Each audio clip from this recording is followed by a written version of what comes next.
Mēs redzam, ka viņa pelna tajā Balasta dambī. Mēs redzam, ka viņa pelna arī tur pie Tilta ielas Sarkandaugavā, kur viņa pa vienu zīmi 2 sodus uzliek, ja?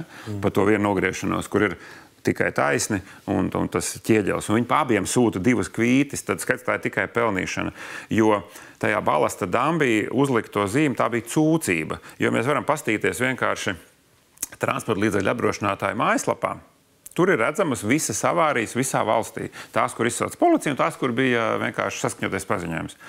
Un, ja tu paskaties Pārdaugavas karti, kur ir visi tie avāriju punkti, tad tur jebkas ir pilns ar avārijām, izņemot Balasta dambi. Tur nav nevienas. Tas vienīgais tāds baltais plankums, kurā neviens nav pat avarējis.